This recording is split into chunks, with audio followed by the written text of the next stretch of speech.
Assalamualaikum warahmatullahi wabarakatuh. My name is Marcelia Kanza, and I will explain about understanding paragraph.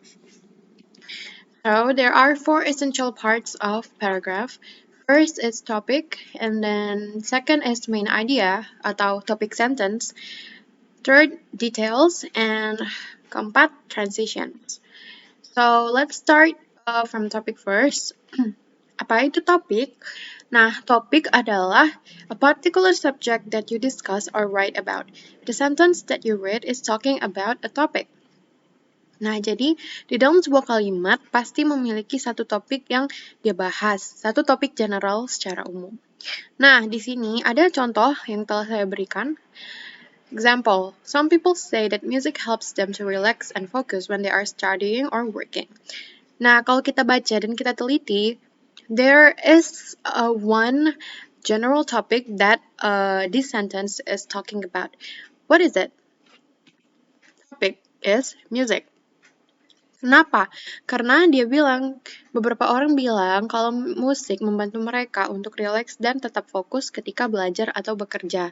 Jadi dia menjelaskan tentang musik itu sendiri. Oke, lanjut. Topic sentence or main idea. A topic sentence is a sentence that introduces a paragraph by presenting the one topic that will be the focus of that paragraph. The topic sentence gives the main idea at the paragraph level, and the rest of the paragraph then supports that topic called details. Topic sentences should be specific and have a narrower focus than your thesis statement. Appear in or near the first sentence of the paragraph. Introduce the topic of the paragraph.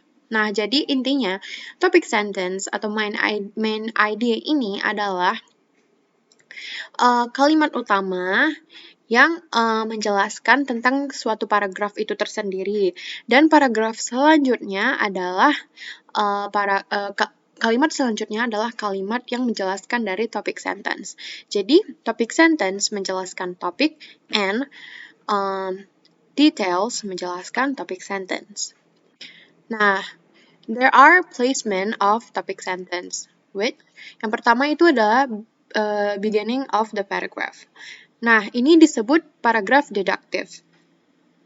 Jadi di setiap paragraf, kalimat utamanya berada di awal, seperti thinking about the 1990s. Nah, di mana zaman 1990-an membawa seseorang ke flashback fashion dan budayanya.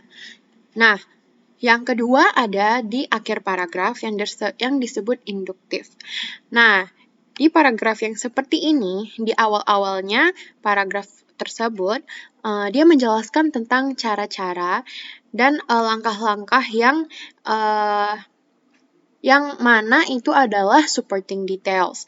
Baru di akhirnya dia menegaskan bahwa itu, misalnya di contoh ini, itu adalah ways untuk avoiding sleep problems. Seperti itu.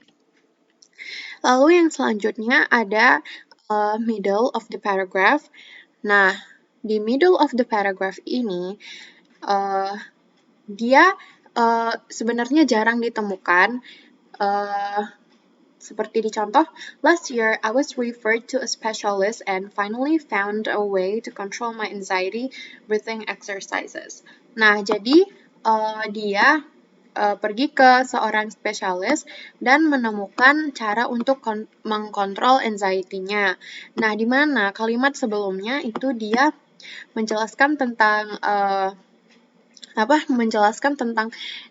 ciri-ciri di anxiety, dan di kalimat setelahnya dia menjelaskan tentang beberapa cara untuk control anxiety-nya. Lalu yang selanjutnya, yang keempat adalah, maaf ini sebenarnya beginning dan end of paragraph, tapi lupa edit. Nah, di sini kita menemukan paragraf di mana topik sentence-nya ada di awal dan di akhir. Nah, kalau kita baca dengan teliti, one can avoid sleep problems by following a few simple guidelines. Baru dia menjelaskan guidelines-nya gitu, cara-caranya. Nah, di akhir dia bilang lagi, dia menegaskan bahwa if you follow these guidelines, you will able to avoid problems with sleeping.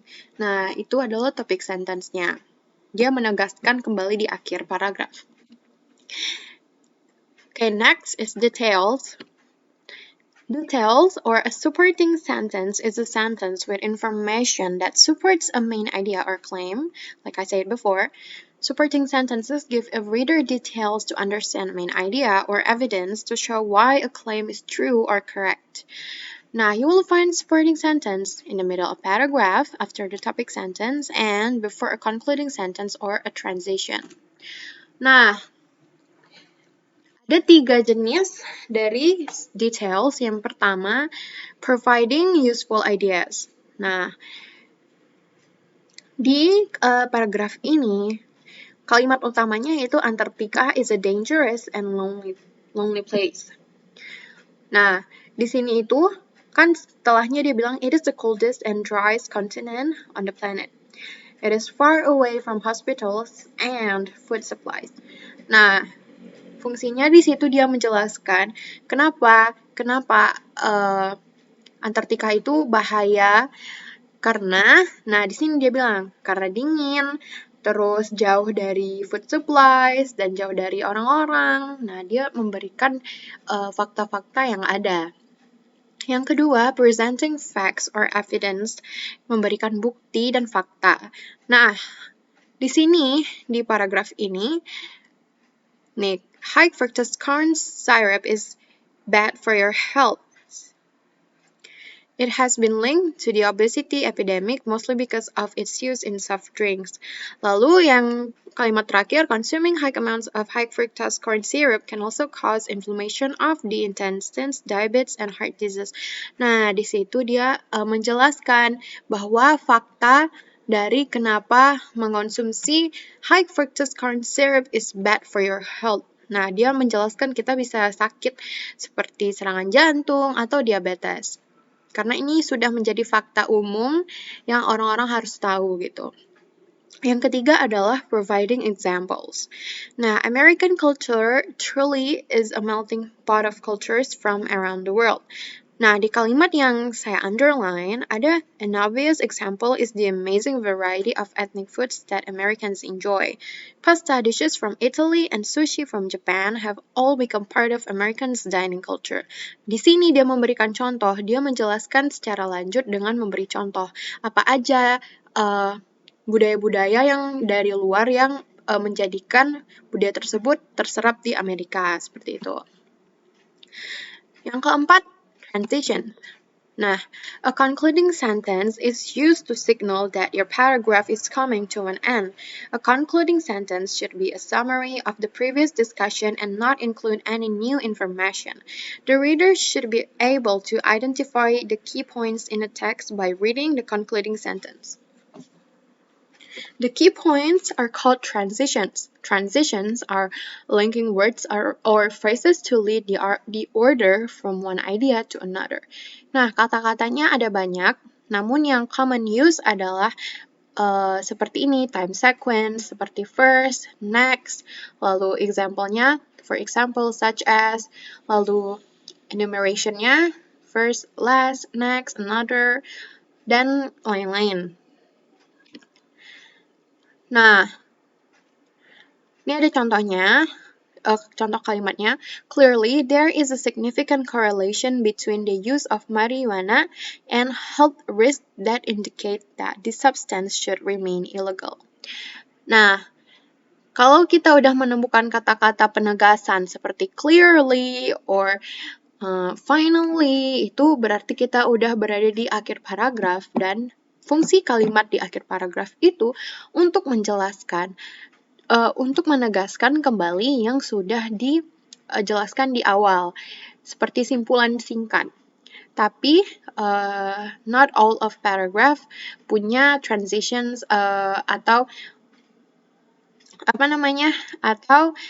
concluding sentence. Nah, jadi tergantung paragrafnya juga. Biasanya paragraf yang panjang memiliki concluding sentence. Okay, so that's it from me.